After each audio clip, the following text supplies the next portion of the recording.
I hope you're doing great. Now, over the next 20 minutes or so, hopefully less, I would like to talk about the impact of AI on disrupting the media industry and how the competitive landscape and the market dynamics are shifting as a result of that change. And maybe touch a little bit on, with artificial and a little bit of creativity, how you can create your next strategy to dominate the market. We'll touch base on some competitive innovations, some examples in the media space.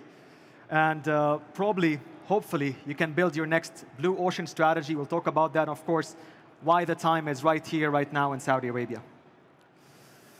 So my name is Omar Aridi. I'm the founding partner of Digital Priority.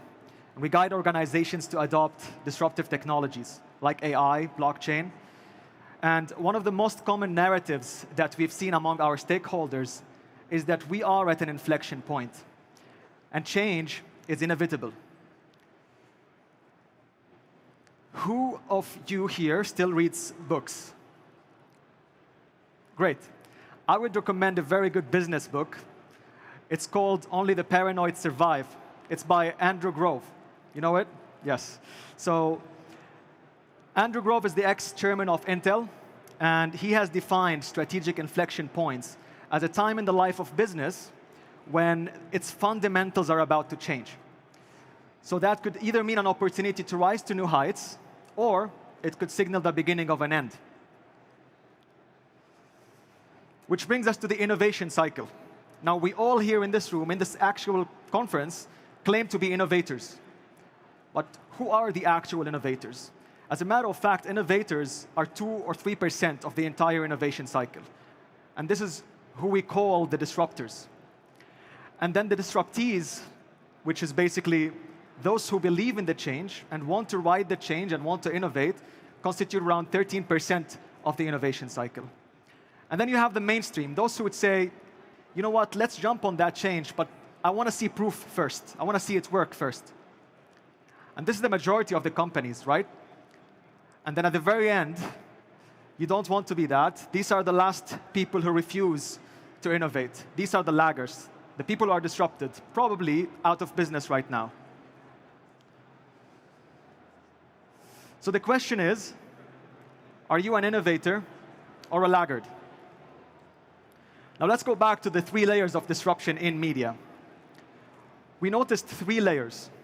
And these 3 layers, not necessarily in the order, but they have disrupted the media content and created massive opportunities for us right now. Starting with the very first layer, at the interface layer, this is where technology came to disrupt how we experience content. And then the second layer is on information. It's how content is created and produced. And last, my all-time favorite, is the cognitive layer. How content is generated.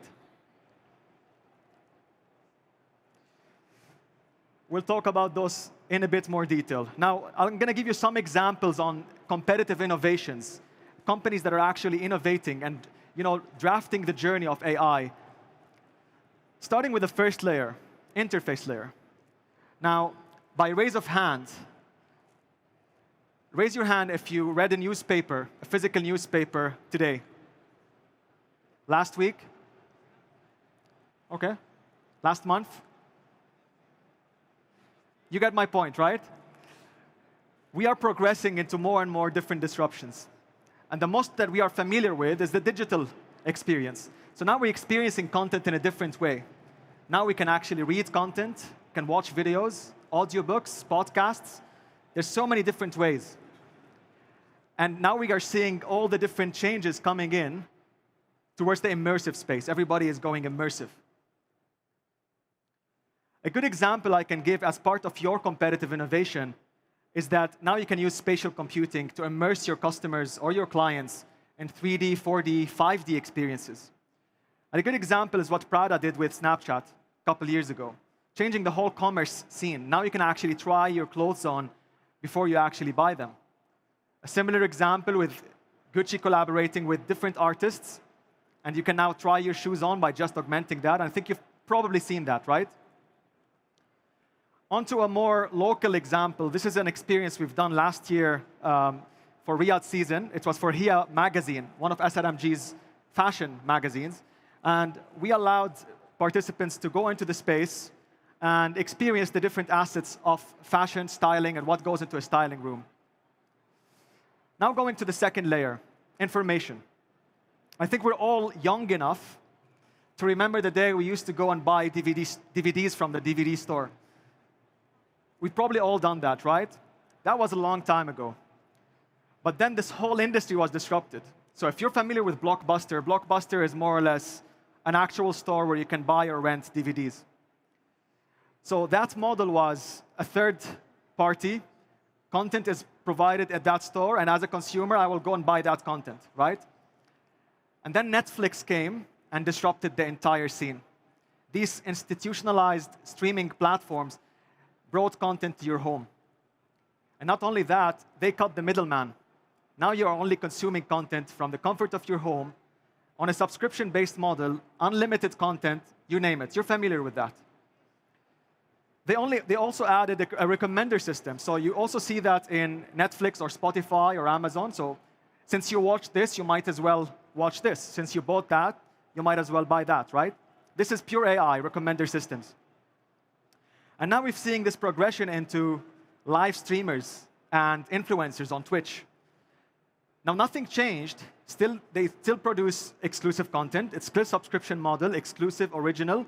The only thing that changed was that now the consumer has joined the creator economy. Now, as individuals, we are able to monetize on the content that we're producing, right?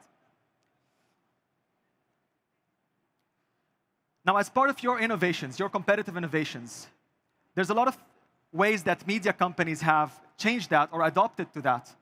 Now we've seen, especially with decentralized innovations, DeFi and Web3, companies are involving the creator in their businesses with watch to earn, play to earn, learn to earn. You can actually, as a consumer, make money with the media producers or with the business producers. Now on to my favorite part, the cognitive level. Does anyone know Lil Miquela? Yeah? 1, 2?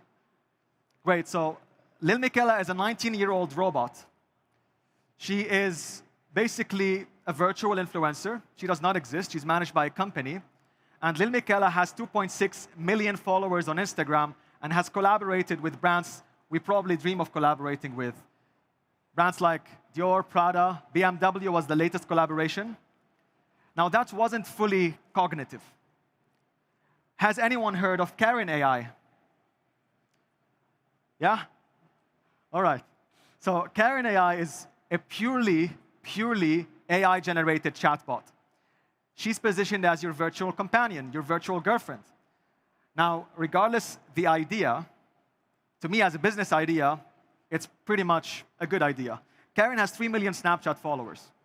And she's generating or projecting around $5 million a month based on the current subscribers. Pure AI generated. Insane, right?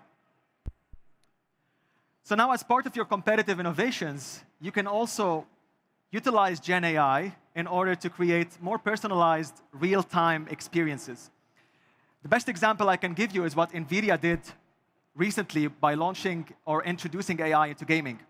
I don't know if you've seen that video, but it actually went viral. Now you can actually converse with NPCs. So if you're playing a game, whoever is a gamer here, now you can actually go into that game, GTA, Need for Speed, Call of Duty, whatever it is, and you can actually talk to NPCs. NPCs are non-playing characters. So these are just characters that you see roaming around in the map, right? Let's take a look.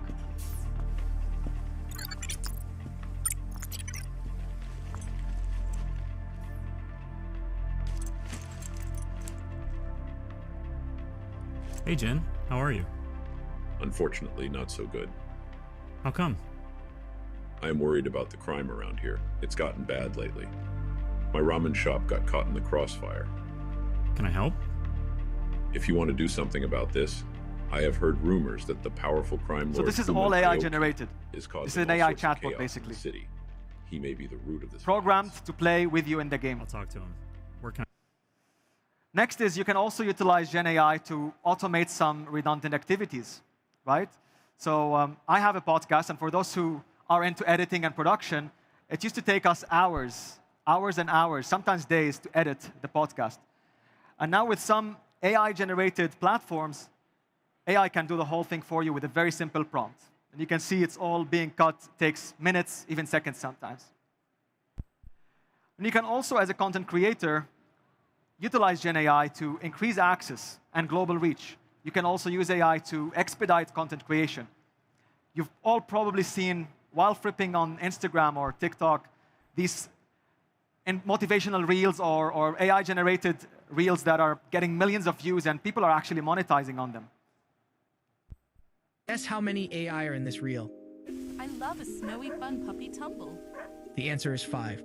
The video was generated by OpenAI Sora. Music was generated by Music FX. The sound was generated by 11 Labs. We are AI avatars from Synthesia, and this script was generated by ChatGPT. So you get the point, right? Now the main question, what about creativity? What about our creativity? So there's a common concern that human creativity will be rendered obsolete with AI. Well, I'm here standing before you to challenge this very notion. And allow me to elucidate with a parallel from the realm of warfare. Now, in war, no matter the technological advancements, basically, technology does not guarantee victory in war. It really takes a proper general, a proper strategy, a proper plan. So we believe that human creativity is the linchpin and would always be the linchpin of media's competitive prowess. Any industry, as a matter of fact. Human creativity will contextualize AI into that masterpiece that you're trying to paint. It actually draws the bigger picture. You need human creativity to draw the purpose and the strategy. Now, before I move into the strategy and talking about what a blue ocean strategy is, I have a message for you. If you are an influencer or run a content creation agency, if you are a large corporate trying to expand your business, reach a wider audience from all over the world, and unlock new market spaces, what I'm about to tell you could be your next blue ocean strategy. Imagine you being able to 10x your content through your digital twin, your personal assistant. Since time is money, think of how much time you will save.